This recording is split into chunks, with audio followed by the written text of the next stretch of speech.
Subscribe now and press the bell icon. Never miss an update.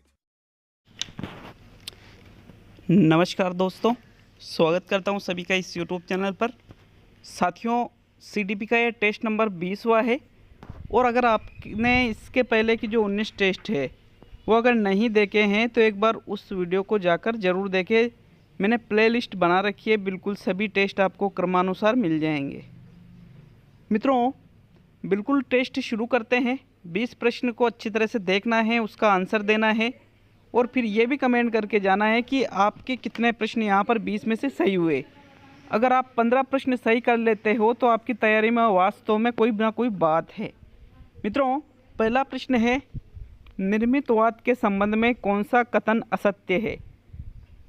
आपको जो निर्मितवाद है या जो संरचनावाद भी जिसको कहा जाता है, जेरोम एस ब्रूनर आपने नाम सुन रखा होगा, उसके संबंध में असत्य कथन आपको देखना है। विकल्प है आपके सामने, निर्मितवाद की उत्पत्ति संज्ञानात्मक मनोविज्ञान से हुई है। दूसरा है, निर्मितवाद की यह मान्यता है कि ज्ञान प्राणी के अंदर होता है। तीसरा है, निर्मितवाद शिक्षक केंद्रित है और चौथा है, उपयुक्त में से कोई नहीं। साथियों, इसका सही आंसर जो आता है वो रहेगा विकल्प नंबर इसका तीसरा, कि निर्मितवाद शिक्षक केंद्रित होता है। ये बिल्कुल गलत कथन है निर्मितवाद के संबंध में। बाकी निर्मितवाद की उत्पत्ति संज्ञानात्मक मनोविज्ञान से हुई है और निर्मितवाद की ये मान्यता है कि ज्ञान प्राणी के अंदर होता है। लेकिन ये जो तीसरा विकल्प यहाँ दिया गया है कि निर्मितवाद शिक्षक केंद्रित है, ये बिल्कुल गलत है। प्रश्न नंबर 2 देखेंगे मित्रों। सेकंड प्रश्न आता है, क्रियात्मक अनुसंधान के संबंध में कौन सा कथन असत्य है? क्रियात्मक अनुसंधान का सभी ने नाम सुना होगा, स्टीफन एम कोरे इसके जनक हैं। तो उसके संबंध में असत्य कथन आपको देखना है। मैंने आपको क्रियात्मक अनुसंधान बहुत अच्छी तरह से बताया था कि इसमें कैसे क्या किया जाता है। तो आपको यहाँ पर भी असत्य कथन देखना है। विकल्प है आपके सामने, इसमें शिक्षक शोधकर्ता होता है, इसमें छात्र शोधकर्ता होता है, इसमें शैक्षिक समस्याओं का कारण ढूंढा जा सकता है और इसका कार्यक्षेत्र विद्यालय तक ही सीमित है। तो मित्रों, ये दिए गए जो 4 विकल्प है, अगर मैं इसके सही विकल्प की बात करूं तो इसमें जो दूसरा विकल्प है वो बिल्कुल सही है। मतलब आपको असत्य कथन देखना है तो ये दूसरा विकल्प यहाँ पर असत्य कथन है, क्योंकि इसमें जो शोधकर्ता होता है वो शिक्षक नहीं होता है बल्कि विद्यालय का कोई कर्मचारी होता है। तो मित्रों, यहाँ पर बाकी के जो 3 विकल्प है वो बिल्कुल सत्य कथन है, लेकिन दूसरा विकल्प असत्य कथन है। प्रश्न नंबर 3 देखेंगे। तीसरा प्रश्न आता है, शिक्षा अधिकार अधिनियम 2009 के प्रावधान के अनुसार विद्यालय प्रबंधन समिति में महिला सदस्यों की न्यूनतम संख्या होगी 20%, 50%, 30% और 75%। सभी ने RT 2009 अच्छी तरह से पढ़ रखा होगा और मैंने भी इसको बहुत विस्तार पूर्वक आप लोगों को पढ़ाया था। इसमें एक मैंने टॉपिक बताया होगा आपको, विद्यालय प्रबंधन समिति SMC, स्कूल मैनेजमेंट कमेटी। तो वहाँ पर यह भी बताया था कि वहाँ पर जो महिला सदस्य रहेंगी वो कम से कम 50% होना आवश्यक है। अतः मित्रों, यहाँ पर इसका विकल्प नंबर 2 बिल्कुल सही रहेगा। प्रश्न नंबर 4 देखेंगे। चौथा प्रश्न आता है, एक कक्षा समय पर कार्य नहीं करती, इस समस्या के हल हेतु निम्न में से कौन सी युक्ति अधिक उपयोगी होगी? पूरी क्लास ही समय पर कार्य नहीं कर रही है तो ये तो एक समस्या होगी कि यार पूरी क्लास ही, ऐसा थोड़ी है कि पूरी क्लास ही बिल्कुल पिछड़ी क्लास है, ऐसा तो हो नहीं सकता। अब देखिए, आपको कौन सा परीक्षण यहाँ पर करना होगा इस समस्या के हल के लिए? निदानात्मक परीक्षण, उपचारात्मक परीक्षण, क्रियात्मक अनुसंधान और उपयुक्त सभी। तो मित्रों देखिए, समस्या की बात करें, जब मैंने आपको क्रियात्मक अनुसंधान पढ़ाया था तो इसमें ये चीज़ें अच्छी तरह से लिखाई थी कि विद्यालय से संबंधित कोई समस्या आ जाती है तो वहाँ पर समस्या का बिल्कुल आपको ज्ञान है कि भाई सभी जो कक्षा के छात्र हैं वो कार्य को नहीं कर रहे हैं। तो यहाँ पर आप इस समस्या के हल के लिए क्रियात्मक अनुसंधान कर सकते हो कि उनके कारण जान सकते हो कि आखिर ऐसा क्यों किया जा रहा है, आखिर इनको क्या प्रॉब्लम है, उनकी प्रॉब्लम को दूर करके और आप ये जो समस्या है इसको भी हल कर सकते हो। अतः यहाँ तीसरा विकल्प आपका राइट रहेगा। मित्रों, प्रश्न नंबर 5 में थोड़ा सा ये सेटअप करने में थोड़ी कमी रह गई है, तो इसके लिए हम माफ़ी चाहेंगे आपसे, लेकिन आगे के प्रश्नों में ऐसा कुछ नहीं होगा। प्रश्न नंबर 5 है मित्रों, विद्यालयी शिक्षण में वार्षिक परीक्षा से अधिक उपयोगी सतत मूल्यांकन है क्योंकि? देखिए, जो वार्षिक परीक्षा ली जाती है उससे ज़्यादा उपयोगी सतत मूल्यांकन क्यों होता है, इसका आपको कारण बताना है। क्योंकि सतत मूल्यांकन से छात्र अपने भावी कैरियर की योजना बना सकते हैं, इससे बालक की अभिवृत्तियाँ एवं मूल्य प्रणालियों में होने वाले परिवर्तन को आसानी से जाना जा सकता है। इससे शिक्षण अधिक रोचक व प्रभावी होता है और उपयुक्त में से कोई नहीं। तो मित्रों, जो वार्षिक परीक्षा है उससे सतत मूल्यांकन ज़्यादा उपयोगी क्यों है, आपको ये बताना है। तो इसका सही आंसर जो आता है वो रहेगा दूसरा विकल्प। इससे बालक की अभिवृत्तियों एवं मूल्य प्रणालियों में होने वाले परिवर्तन को आसानी से जाना जा सकता है, क्योंकि यहाँ पर लगातार आप मूल्यांकन करते हो, जबकि वार्षिक परीक्षा वर्ष में सिर्फ एक बार ही आयोजित की जाती है। तो यहाँ दूसरा विकल्प इसका सही रहेगा। प्रश्न नंबर इसका 6वां प्रश्न देखते हैं। पिछड़े बालक के संबंध में निम्न में से कौन सा कथन सत्य है। तो पिछड़े बालक के संबंध में आपको सत्य कथन का चयन करना है। विकल्प है, उस बालक की शैक्षिक उपलब्धि सामान्य से कम रहती है, उस बालक की जाति संस्कृति एवं मान्यताएं पिछड़ी होती है, वह बालक मंदबुद्धि होता है और वह कुसमायोजित बालकों की श्रेणी में आता है। तो मित्रों, पिछड़े बालक की विशेषता आपको यहाँ बतानी है। तो इसका राइट आंसर जो रहेगा वो रहेगा प्रथम विकल्प, कि उस बालक की शैक्षिक उपलब्धि सामान्य से कम रहती है। क्योंकि देखिए, जो पिछड़ा बालक का मतलब क्या है कि जो सामान्य बालकों से शैक्षिक उपलब्धि में कमजोर हो, तो उसको ही पिछड़ा बालक कहेंगे। बाकी की जो 3 विशेषताएं हैं वो पिछड़े बालक की नहीं है। देखिए, वह कुसमायोजित बालकों की श्रेणी में आता है। ऐसा नहीं है कि जो बालक पिछड़ा है वो कुसमायोजित में रहेगा, ये गलत है। वह बालक मंदबुद्धि होता है, तो ऐसा भी जरूरी नहीं है कि जो पिछड़ा बालक है वो मंदबुद्धि बालक हो। और उस बालक की जाति संस्कृति और मान्यताएं पिछड़ी होती है, ये बिल्कुल गलत कथन है मित्रों। यहाँ प्रथम विकल्प आपका सही रहेगा। प्रश्न नंबर 7 देखेंगे। राष्ट्रीय पाठ्यचर्या 2005 की रूपरेखा में निम्न में से किसे महत्व दिया गया है। शिक्षा बिना बोझ के, आनंददायी शिक्षा, बाल केंद्रित शिक्षा और उपयुक्त में से कोई नहीं। तो मित्रों, मैंने आपको एनसीएफ 2005 भी पढ़ाया है, वहाँ पर इसकी एक मुख्य विशेषता बताई थी। और जो एनसीएफ 2005 का मुख्य उद्देश्य था वो था बिना बोझ के शिक्षा, या फिर लर्निंग विदाउट बर्डन भी जिसको आप कह सकते हो, बोझ रहित शिक्षा जिसको कहा जाता है। अब मैं अगर दूसरे और तीसरे विकल्प की बात करूं, तो आनंददायी शिक्षा को भी बहुत ज़्यादा महत्व दिया गया है और बाल केंद्रित शिक्षा को भी बहुत ज़्यादा महत्व दिया गया है। मतलब आपके तीनों विकल्प सही है, लेकिन अगर तीनों विकल्प में से आपको चयन करना पड़े तो आप पहले विकल्प का चयन करना। और अगर जो चौथा विकल्प आपका आ जाता है उपयुक्त सभी, तो आपका फिर चौथा विकल्प आपका 100% राइट रहेगा। लेकिन यहाँ उपयुक्त सभी नहीं है, तो तीनों में से आपको राइट देखना है। हालांकि माध्यमिक शिक्षा बोर्ड अगर ऐसा प्रश्न लाती है तो वहाँ पर मेरे अनुसार तो तीनों जो आंसर है वो सही माने जाएंगे। इसलिए मित्रों, यहाँ पे आप फिर भी जो चॉइस रहेगी आपकी, वो पहली चॉइस आपका प्रथम विकल्प रहेगा। प्रश्न नंबर 8 देखेंगे। व्यक्तिगत उपचारात्मक शिक्षण का आयोजन किया जाना चाहिए। निदानात्मक परीक्षण के पहले, सामूहिक उपचारात्मक शिक्षण के पहले, सामूहिक उपचारात्मक शिक्षण के बाद और कभी भी। तो व्यक्तिगत उपचारात्मक शिक्षण का मतलब है किसी एक बालक की समस्या का समाधान कर लेना। तो ये किया जाना चाहिए सामूहिक उपचारात्मक शिक्षण के बाद। कैसे, देखिए, मान लीजिए कि कुछ बच्चों को, लगभग 10-15 ऐसे बच्चे हैं जिनको किसी टॉपिक पर समस्या आ रही है, आपने निदान कर लिया, फिर सभी का उपचार भी कर लिया, लेकिन फिर भी कोई बालक उस समस्या को नहीं सीख पा रहा है, तो फिर उसके बाद में आप उसका व्यक्तिगत उपचारात्मक शिक्षण कर सकते हो पर्सनली। इसलिए सामूहिक उपचारात्मक शिक्षण के बाद ही व्यक्तिगत उपचारात्मक शिक्षण का आयोजन किया जाना चाहिए। आपका तीसरा विकल्प यहाँ सही है। प्रश्न नंबर 9 देखेंगे। वह बुद्धि जिससे मनुष्य यंत्रों, मशीनों आदि के कार्य में विशेष रुचि लेता है कहलाती है।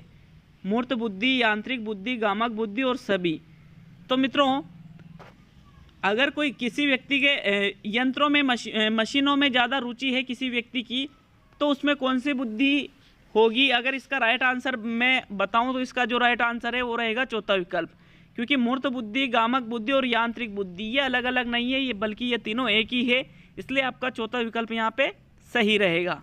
10वां प्रश्न देखेंगे। मैस्लो के आवश्यकता अनुक्रम सिद्धांत में मुख्य आवश्यकताओं में प्रथम व सबसे महत्वपूर्ण आवश्यकता किसे बताया है। शारीरिक, सुरक्षा संबंधी, आत्मसम्मान संबंधी और आत्मविकास। तो जो हर्ज़बर्ग मास्लो ने आवश्यकता का पदानुक्रम का सिद्धांत दिया था, उसमें इन्होंने आवश्यकताओं के 5 प्रकार बताए थे। मुख्य आवश्यकताएं 5 बताई थी और गौण आवश्यकताएं 4 बताई थी। उसमें जो मुख्य और सबसे जो मुख्य 5 आवश्यकता हैं, उसमें से भी जो सबसे महत्वपूर्ण है, अगर उसकी बात की जाए तो वो शारीरिक आवश्यकता सबसे महत्वपूर्ण होती है। क्योंकि अगर व्यक्ति को शारीरिक आवश्यकता की पूर्ति नहीं होगी तो वो सुरक्षा संबंधी, आत्मसम्मान, आत्मविकास, इनकी तो वो सोच ही नहीं सकता है। तो यहाँ पर आपका प्रथम विकल्प सही रहेगा प्रश्न नंबर 10 में।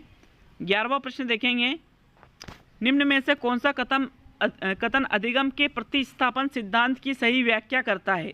प्रतिस्थापन सिद्धांत की यहाँ पर बात की जा रही है कि सीखना जन्मजात क्रिया है, सीखना आवश्यकता की पूर्ति है, सीखना जन्मजात अनुक्रियाओं को दूसरे उद्दीपक में विस्तारित करने की क्रिया है, और सीखना संपूर्णता या समग्रता की देन है। तो मित्रों, जो प्रतिस्थापना का सिद्धांत है उसके अनुसार यहाँ पर जो विकल्प सही देखा जाए तो आपका तीसरा जो विकल्प है वो बिल्कुल राइट रहेगा कि सीखना जन्मजात अनुक्रियाओं को दूसरे उद्दीपक में विस्तारित करने की क्रिया होती है। यहाँ पर आपका तीसरा विकल्प बिल्कुल सही है। प्रश्न नंबर 12 देखेंगे, निम्न में से किस नियम में यह मान्यता है कि भ्रूण में सिर का विकास पहले, तत्पश्चात धड़, पैर व हाथ विकसित होते हैं। सिफेलोकोडल नियम, प्रोक्सिमो डिजिटल नियम, उपयुक्त दोनों और कोई नहीं। तो मित्रों, ये नियम मैंने आपको अच्छी तरह से पढ़ाया था। ये नियम कहलाता है सिफेलोकोडल, जिसमें विकास सबसे पहले सिर का होता है, फिर विकास सिर से पैर की तरफ बढ़ता है। तो आपका प्रथम विकल्प यहाँ पे सही रहेगा। प्रश्न नंबर 13 देखेंगे, शिशु में पाए जाने वाला प्रारंभिक संवेग कौन सा है। उत्तेजना, भय, क्रोध और प्रेम। तो शिशु में पाए जाने वाले अगर प्रारंभिक संवेग की मैं बात करूं तो सबसे पहले शिशु में उत्तेजना पाई जाती है। जन्म के समय शिशु में कोई संवेग नहीं होता है, बल्कि उसमें उत्तेजना ही पाई जाती है, और उसकी समस्त जो क्रियाएं हैं वो किस पर आधारित होती है, उत्तेजना पर आधारित होती है। फिर इसके बाद में भय नामक संवेग उत्पन्न होता है।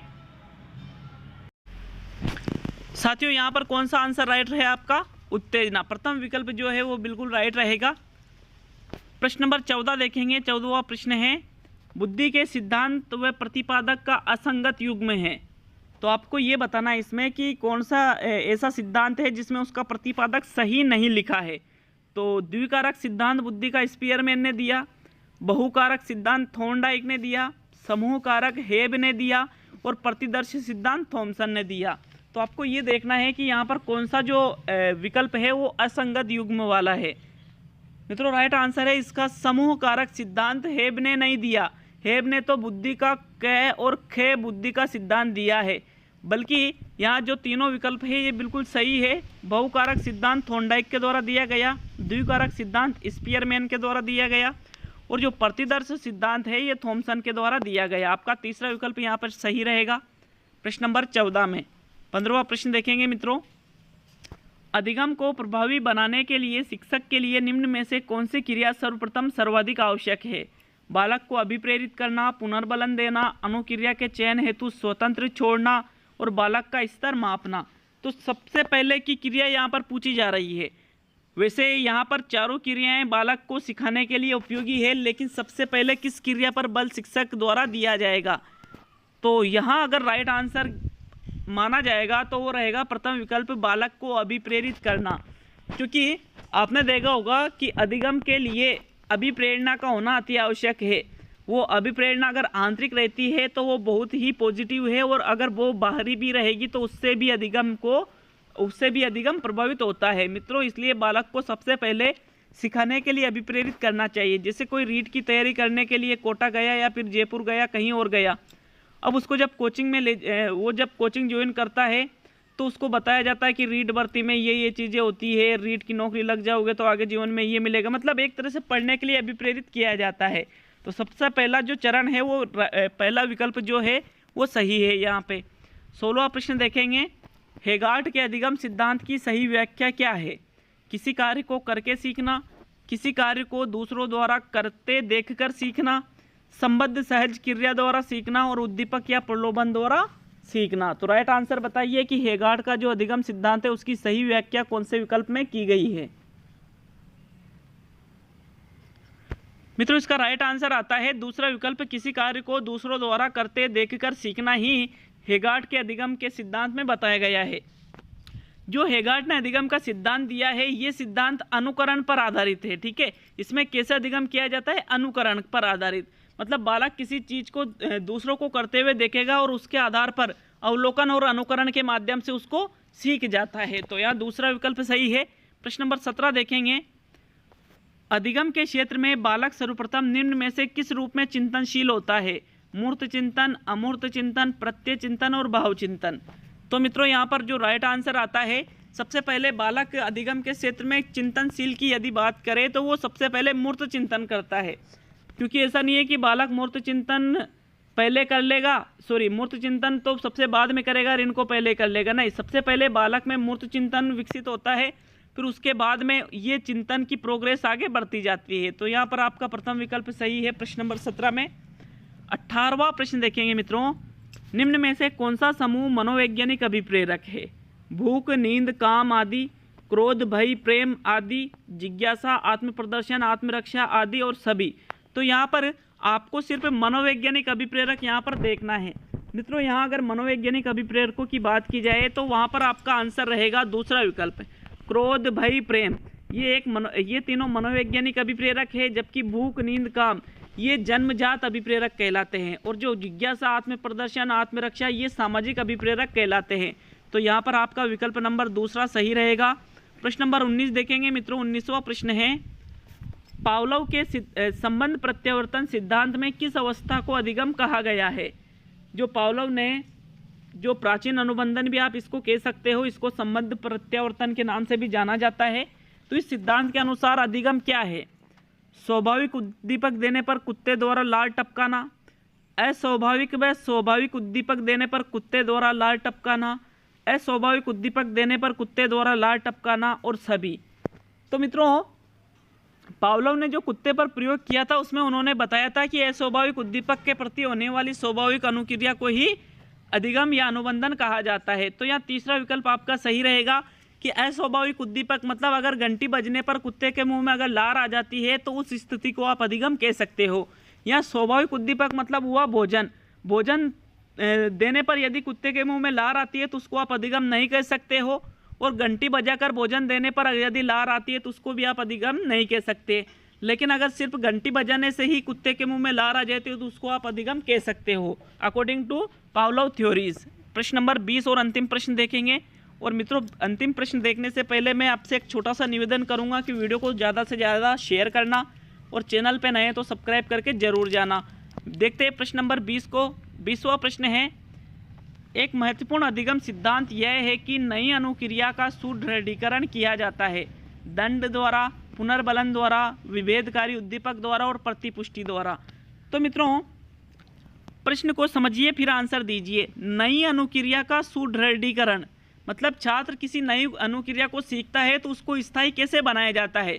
तो आपका आंसर रहेगा पुनर्बलन द्वारा। ठीक है, जो स्किनर ने क्रिया प्रसूत अनुबंधन दिया है उसमें उन्होंने बताया था कि चूहे द्वारा जब अनुक्रिया की जाती है और उसको जब भोजन प्राप्त होता है तो जो भोजन उसको प्राप्त करवाया जाता है वो एक पुनर्बलन का कार्य यहाँ पर करता है, ताकि वो दोबारा उसी अनुक्रिया को दोहरा सके। उसी प्रकार बालक किसी नई चीज को करता है तो उसको पुनर्बलन यहाँ दिया जाना चाहिए ताकि उस क्रिया को निरंतर जारी रखे। तो नई अनुक्रिया का सुदृढ़ीकरण आप पुनर्बलन द्वारा यहाँ पर कर सकते हो। आपका दूसरा विकल्प यहाँ पर सही रहेगा प्रश्न नंबर 20 में। मिलते हैं साथियों बहुत ही जल्द नए वीडियो के साथ। सभी दोस्तों का बहुत बहुत धन्यवाद जिन्होंने वीडियो को पूरा देखा है।